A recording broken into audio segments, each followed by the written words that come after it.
Semuanya,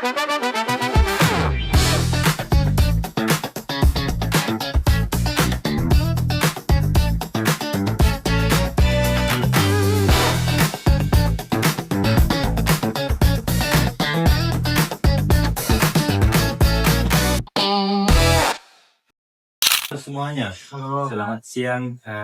Terima kasih sudah menyempatkan hadir pada podcast kali ini. Jadi siang ini kita kedatangan tamu dari mahasiswa jurusan Ilmu Ekonomi angkatan 2024. Nah, saya akan perkenalkan tamu pertama atas nama Saudara Fahri. Betul. Saudara Arif. Ini apa kabar semuanya? Baik. Jadi kita akan membahas tentang sejarah pemikiran ekonomi pra Adam Smith. Betul. Sebelum Adam Smith.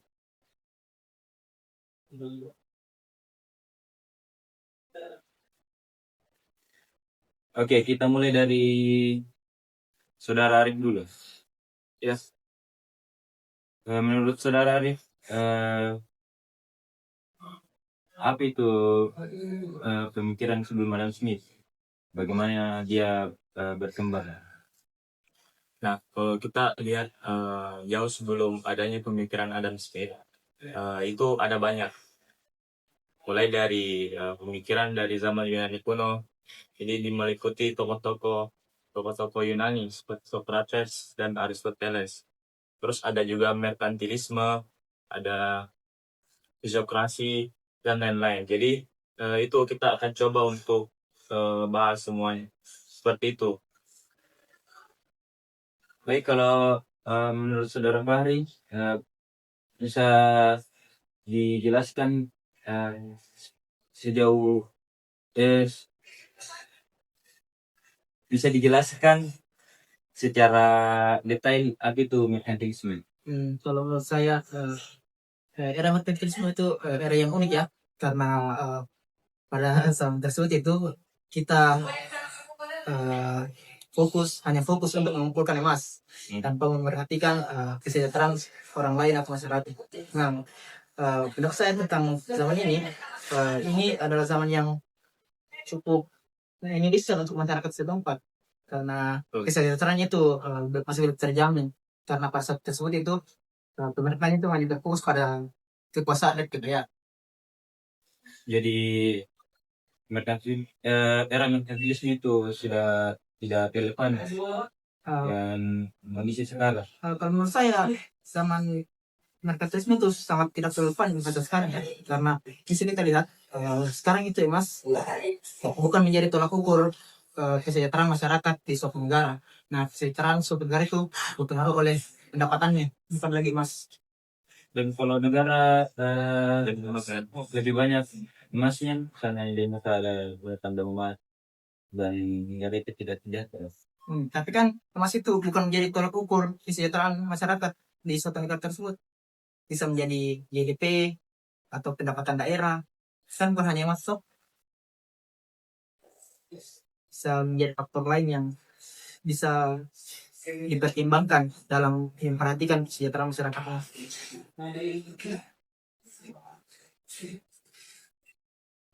Baik, kalau saudara-saudari ini menurut Anda itu pikirannya Plato itu bagaimana? Ya, Plato. Baik, jadi kita kembali ke saudara ini. Menurut Anda itu pemikiran Socrates itu bagaimana? Pemikiran Socrates itu berbeda dengan merkantilisme, di mana merkantilisme itu berfokus pada emas dan logam mulia, sedangkan Socrates itu berfokus pada hukum alam, di mana dia berfokus pada barang dan jasa, lebih ke pertanian. Kita kembali bahas Yunani pun. Menarik. Betul. Saudara Arif, ya, apa itu zaman Yunani kuno dalam perspektif ekonomi? Kalau kita lihat dari perspektif ekonomi, sebenarnya ilmu ekonomi itu belum dikenal pada zaman itu. Jadi konsep ilmu ekonomi memang belum ada karena dari temanya saja sejarah pemikiran itu masih berfokus pada eh, jadi pada zaman Yunani kuno itu sebenarnya mereka tidak pernah belajar tentang ilmu ekonomi.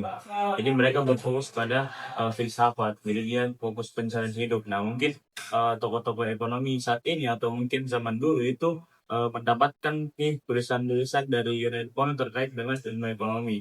Walaupun sebenarnya mereka orang Yunani itu mereka tidak pernah sebutkan tulisannya mereka itu khusus untuk ekonomi. Nah kalau kita lihat dalam perspektif ekonomi dalam perspektif ekonomi tentang orang Yunani kuno, jadi tokoh-tokohnya itu ada Aristoteles, ada Plato, Zeno, dan lain-lain. Nah, kalau di Aristoteles itu berfokus pada prinsip pemutuan kebutuhan rumah tangga. Jadi ada namanya dalam bahasa Yunani itu oikonomia gitu.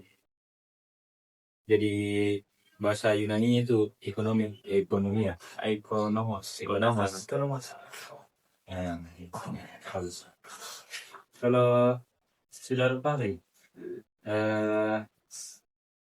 apa itu perbedaannya Socrates dan Zenon?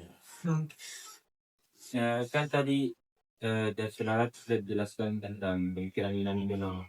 Apa perbedaannya pemikiran Yunani kuno dan pemikiran yang lain?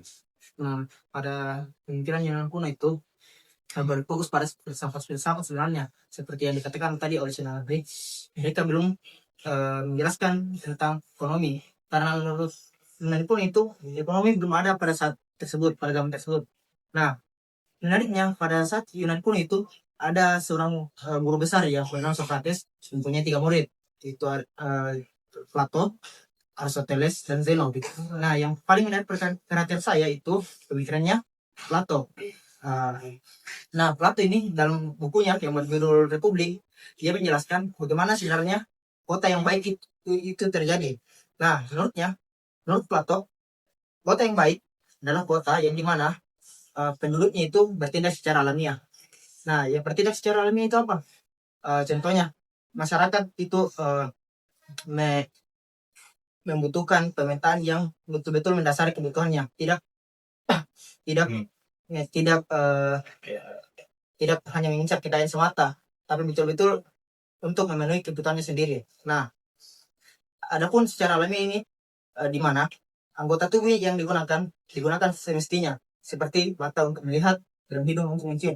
Nah, itu yang disebut alamiah yang dimaksud oleh Plato. Jadi dia lebih menjelaskan tentang bagaimana hidup yang secara sederhana Dan alamiah. dan tidak berlebih-lebihan. Pada saudara ini bisa jelaskan tentang pemikiran dari Zeno.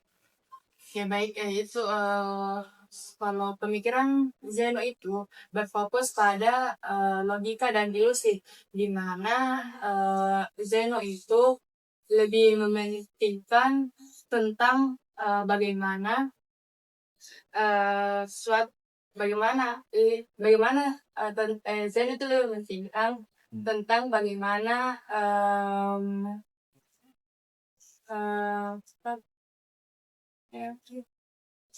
mementingkan tindakan.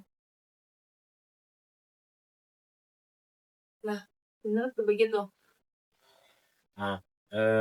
Kita lupakan dulu Yunani kuno, kita ke Sebenarnya kota yang baik itu terjadi.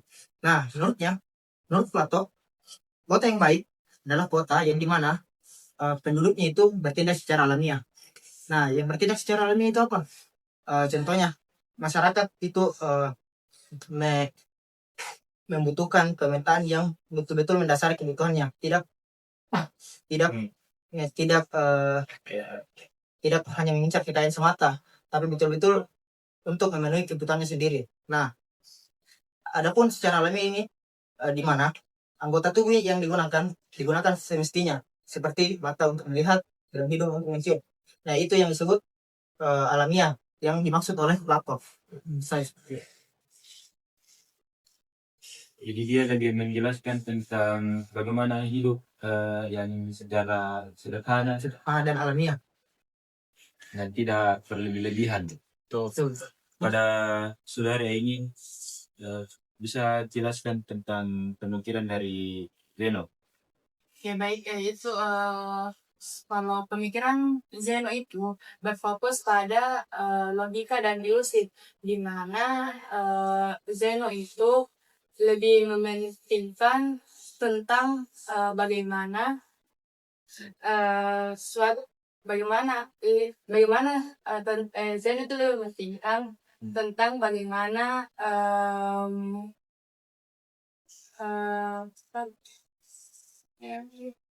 Bagaimana? mementingkan tindakan. Nah, benar begitu. Nah, kita lupakan dulu Yunani kuno, kita ke sejarah ekonomi Islam. Sejarah ekonomi Islam itu kan berfokus pada satu orang, yakni Ibnu Khaldun. Menurut saudara Fahri, bagaimana pemikiran ekonomi dari seorang tentang ini? Nah, kita lihat dulu ya latar belakang dari Ibnu Khaldun sendiri. Ibnu Khaldun sendiri itu dia merupakan penyebar pemikiran Yunani kuno dari Syria. Nah, pada pemikirannya ini dia menceritakan bahwa pemimpin-pemimpin di generasi Jepang itu harus mengemban tugas yang sangat besar karena harus mengejar kekayaan dan kejayaan. Sedangkan generasi kedua itu dia bisa belajar dari generasi pertama cara menemukan kejayaan dan kekayaan di negerinya. Sedangkan ketiga itu cukup menikmati hasilnya saja, menikmati hasilnya dari generasi pertama dan generasi kedua. Nah, masalah timbul pada saat generasi keempat. Nah, pada saat generasi keempat ini biasa timbul masalah yang tak besar. Nah, masalah yang besar ini bisa menyebabkan suatu negara itu bisa hancur dan tidak tersisa. Nah, mungkin pada pemikiran ekonomi Islam ini tidak berfokus pada cara menaklukkan suatu negara atau mencari kekayaan saja, tapi cara menaklukkan suatu negara itu bagaimana dan cara mencari kejayaan bagaimana. Nah, mungkin saudara melanjutkan. Kalau terkait dengan pemikiran salah satu pemikiran ekonomi Islam yaitu Ibnu Khaldun, saya kurang ketahui, cuman berdasar dari beberapa pencerahan oleh Ibnu Khaldun itu dia terkait dengan pemahaman ekonominya, yaitu lebih fokus sejalan dengan kata saudara Fahri, memang kita harus berfokus pada ini kemakmuran negara, karena ketika sesuatu diwariskan tanpa memikirkan masyarakat itu sendiri, itu bahkan akan menyebabkan kehancuran. Jadi tidak harus siapa yang memimpin, tapi apa yang harus dilakukan seorang pemimpin. Itu dari saya. Itu yang menjadi fokus ya dalam ekonomi Islam. Jadi pokoknya Khaldun ya bagaimana menjadi pemimpin yang baik, gitu, agar generasi-generasi selanjutnya tidak sengsara. Yang juga bisa dijadikan pembelajaran bagi generasi ke depannya. Nah, kan kita tadi sudah bahas 4 poin-poin dari sejarah pemikiran ekonomi pra Adam Smith. Nah, menurut saya dari ketiga tahun saya, yang mana yang paling relevan di zaman sekarang ini? Boleh. Kalau pendapat saya itu yang paling relevan di masa sekarang adalah pemikiran dan Plato. Itu dalam bukunya yang berjudul Republik, dia mengatakan kota yang baik adalah kota yang dimana masyarakatnya itu bertindak secara alamiah. Itu saja kalau menurut pendapat saya. Kalau menurut saudara ini? Menurut saya tuh teori yang paling relevan saat ini tuh teori Ibnu Khaldun, di mana teori Ibnu Khaldun itu lebih berfokus pada pekerjaan, keadilan, dan di mana juga pemerintah harus menurunkan pajak, karena kenapa saya bilang begitu? Pemerintah itu harus menurunkan pajak sebab pendapatan setiap masyarakat itu berbeda-beda. Jadi kita harus menurunkan pajak. Nah, itu menurut saya. Kalau dari Arif, Kalau saya sejalan dengan teori. Jadi kita pakai kayak teorinya Ibnu Khaldun yang berfokus di ekonomi Islam. Jadi padimannya itu kita memang harus bekerja nih ya, mengembalikan segala sesuatu kepada masyarakat. Jadi kemakmurannya masyarakat itu penting sekali, dan salah satu tugasnya khalifah atau pemimpin itu ya memberikan masyarakat kemakmuran, keadilan dari tadi menurunkan pajak dan lain sebagainya. nah, jadi kalau contoh di Indonesia ini bagaimana itu anunya implementasinya. Kalau di Indonesia, menurut saya seperti kita lihat sendiri ya, bagaimana apa yang terjadi pada pemerintahan pada saat ini memang tidak sejalan dengan bagaimana teori-teori ekonomi yang kita sebutkan tadi, karena memang dari banyaknya teori pemikiran ekonomi kan ada yang tadi kan sekarang kita bahas sebelum Adam Smith. Nah, pasti ada ke depannya setelah Adam Smith ataupun pemikirannya Adam Smith. Nah, kalau kita kaitkan dengan teorinya Ibn itu bagus. Cuman kalau kita penerapannya di negaranya kita juga bagus kalau dijalankan dengan bagus begitu. Tapi kita bisa diajak dulu. Betul, betul. Ya, uang yang tentu uang masuk kantong, dan setiap pemerintah daerah juga berbondong-bondong menaikkan pajak yang ya tidak masuk akal ya, kayak tinggi, dan pendapatan masyarakatnya itu minim. Betul. Kayaknya seperti itu. Fokus memang datang diri sendiri. Iya. Nah, cukup sekian dari podcast kita kali ini. Saya mengucapkan banyak terima kasih kepada ketiga tamu saya ini yang jauh-jauh dari daerah datang ke sini untuk bicara-bicara tentang ekonomi ya.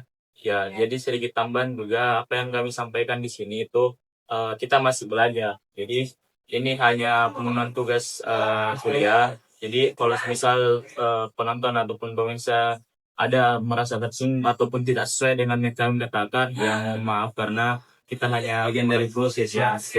Karena memang kami masih minim dalam pengetahuan, apalagi membaca terkait dengan teori-teori ekonomi. Tadi untuk sedikit pemahamannya kami itu memang ada sedikit tambahan yang mungkin agak tidak sejalan, tapi insya Allah kami bisa memperbaikinya. Betul.